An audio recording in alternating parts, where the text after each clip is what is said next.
నమస్కారం పృథ్వీ నమస్తే. గారు. మనం చూస్తూ ఉన్నాం గత 2 రోజులుగా కోల్‌కత్తా ఇన్సిడెంట్ కేస్ గురించి.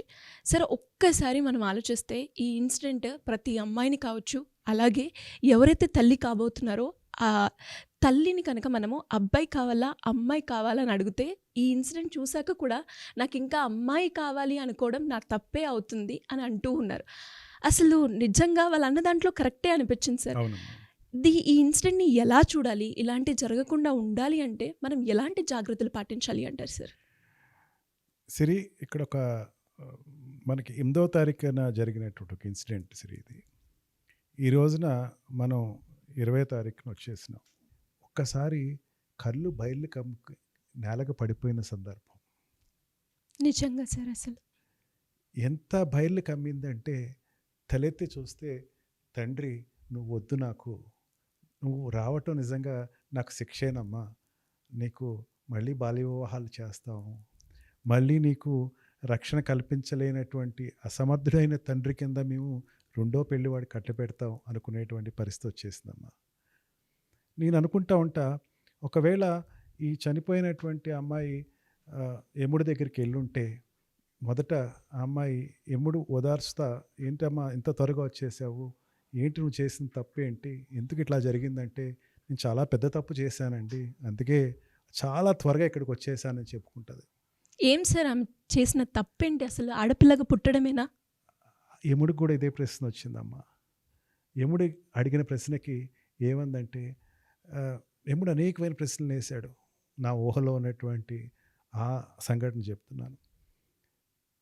యముడు అడుగుతాడు, ఏం చేసావమ్మా నువ్వు, తప్పులు ఏమైనా చేసావా, ర్యాంకింగ్లో మెడికల్ ర్యాంకింగ్లో ఏమైనా తప్పులు చేసావా, చేస్తుంటే చాలా బాగుండేదండి, నేను ఇక్కడికి వచ్చేదాన్ని కాదు.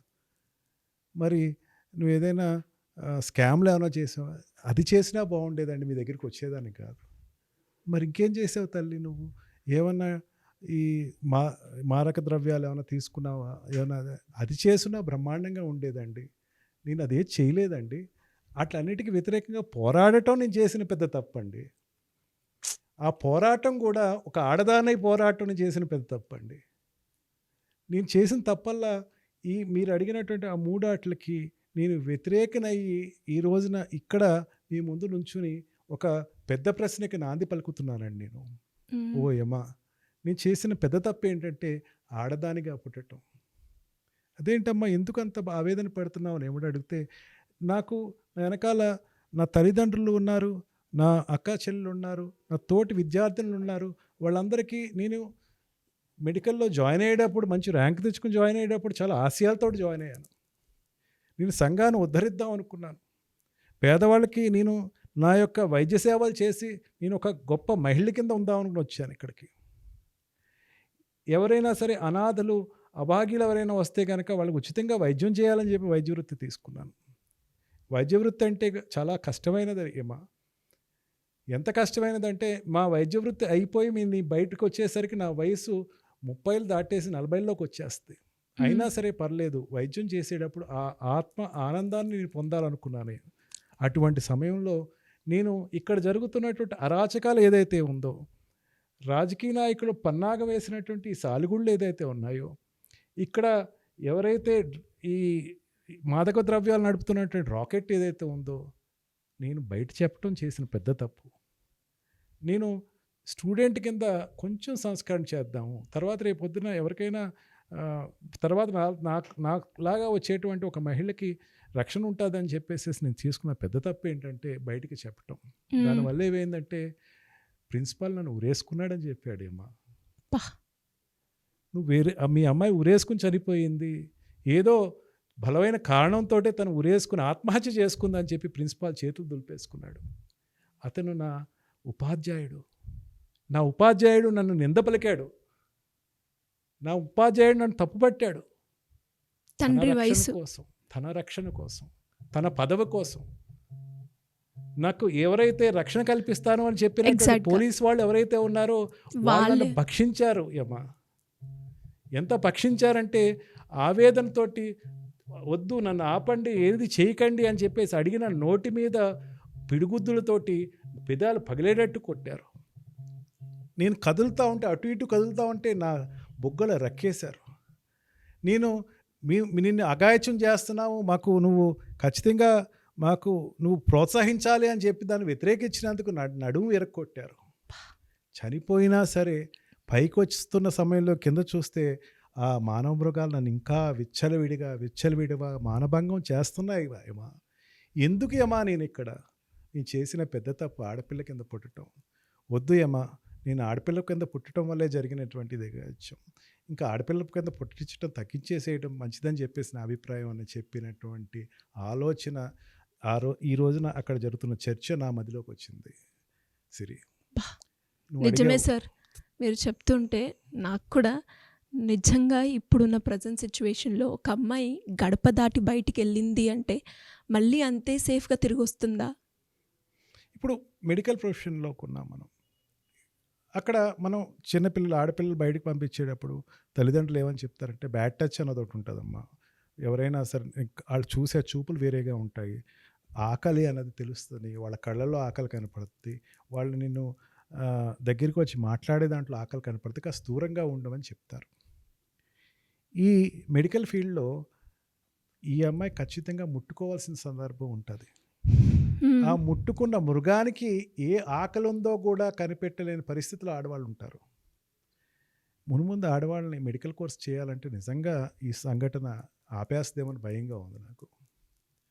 ఎంత నర్రూప రాక్షసులు ఈ సమాజంలో ఉన్నారు అంటే, ఒక డాక్టర్ అంటే దేవత, ఒక దేవుడు ఉండే స్థానంలో ఉండే అమ్మాయిని బలత్కరించి ఒకడు కాదు ఇద్దరు కాదు దారుణంగా ఒకళ్ళ తర్వాత ఒకళ్ళు ఆ అమ్మాయిని చితక కొట్టి చాలా దారుణంగా ఆ లోపల ప్రొక్యూర్ అయినటువంటి స్పర్మ్ చెప్తుంది నిజం. ఏంటి ఇంతమంది పైశాచికులు ఇంకా ఉన్నారా? వాళ్ళ భార్యలు ఉన్నారు, వాళ్ళు ఏదైనా కామం వాచి తీర్చుకోవాలంటే అనేకమైన చోట్ల ఏంటి రక్షించేయటానికి వచ్చినట్టు డాక్టర్ మీద పడితే నిజంగా ఆడపిల్లల్ని బయటకు పంపించాలంటే గుమ్మం దాటి బయటికి వెళ్తూ ఉంటే అన్నలు కానీ తమ్ముళ్ళు కానీ మన ఇంట్లో తండ్రి కానీ చాలా భయపడేటువంటి పరిస్థితి వచ్చింది. ఇప్పుడు నెక్స్ట్ జనరేషన్ ఎవరైతే ఉన్నారో, ఇప్పుడు పెళ్ళిళ్ళు కావాల్సిన వాళ్ళు ఎవరైతే ఉన్నారో, భృగు హత్యలు మళ్ళీ పెరిగిపోతాయని భయంగా ఉంది నాకు. కడుపులోనే అబార్ట్ చేయించేటువంటి పరిస్థితులు మళ్ళీ సేమ్ సిచ్యువేషన్ వస్తాయి. చైల్డ్ మ్యారేజెస్ మళ్ళీ వస్తాయి. చిన్నపిల్లప్పుడే పెళ్లి చేసేద్దాం, లేకపోతే ఎవరికి బయట మనం భరించలేము, భారం అయిపోతుంది ఆడపిల్ల.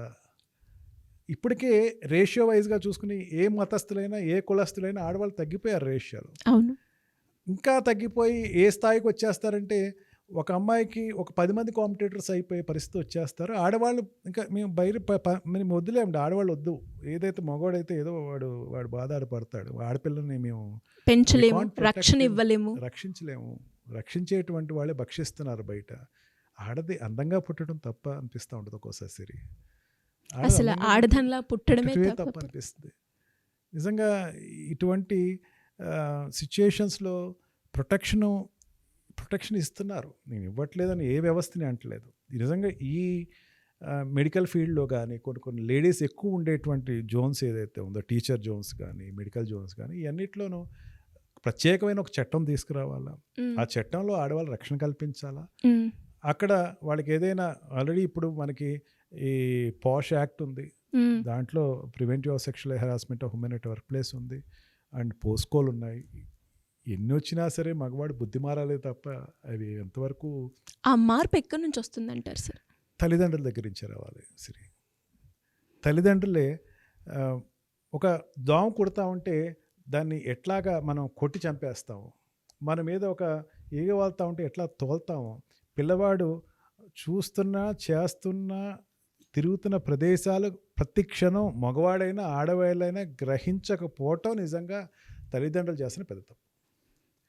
తల్లిదండ్రులు 16-17 ఏళ్ళు వస్తున్న పిల్లవాడికి ఒకప్పుడు, ఇప్పుడు 14 ఏళ్ళ నుంచే ఉండేటువంటి ఆడపిల్ల కానీ అబ్బాయి కానీ వాళ్ళు కొంచెం సెన్సస్ పనిచేయటం వరకు, అంటే 24 ఇయర్స్ వరకు వాళ్ళని నిజంగా 360 యాంగిల్స్లో వాడిని పర్యవేక్షిస్తే వీడు ఇంకొకరిని తప్పు చేయనివ్వకుండా ఆపుతాడు, వీడు తప్పు చేయడు. తల్లిదండ్రులు ఏమైపోయారంటే మెకానికల్ లైఫ్లో నేను చాలా బిజీ అయిపోయాను, నా కొడుకు ఏదో వాడు వీడియో గేమ్ ఆడుతూ ఉంటాడు, కాదు తప్పు అది.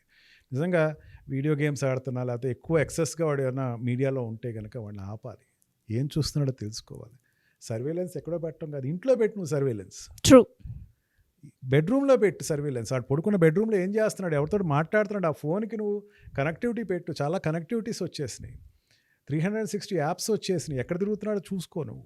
ఇవన్నీ చేస్తే కనీసం ఓకే నాకు ఎవరో చూస్తున్నారన్న భయంతో అయినా సరే ఆగేటువంటి పరిస్థితి వస్తుంది. అది ఆగనన్నాళ్ళు అది తల్లిదండ్రులు కానీ, టీచర్స్ కానీ, ఉండేటువంటి యాజమాన్యాలు కానీ, ఏదైనా పనిచేసే యాజమాన్యాలు కానీ కంట్రోల్ చేయలేకపోతే కనుక ఇటువంటి కలకత్తాలో జరిగేటువంటి ఈ సంఘటనలు ప్రతిరోజు పునరావృతం అవుతాయని అనుకుంటున్నాను. ఖచ్చితంగా సార్, మీరు చెప్పినట్టుగానే ఇంకా మళ్ళీ ఇలాంటి కేసెస్ గురించి మనం మాట్లాడుకోకూడదు అండ్ అలాగే ఇలాంటి ఇన్సిడెంట్ జరగొద్దు అని అనుకుంటున్నాను. ఖచ్చితంగా ఈ కేసులో ఆ అమ్మాయికి మాత్రం న్యాయం జరగాలని కోరుకుంటున్నాను. Thank you sir, thank you so thank you much. Very much.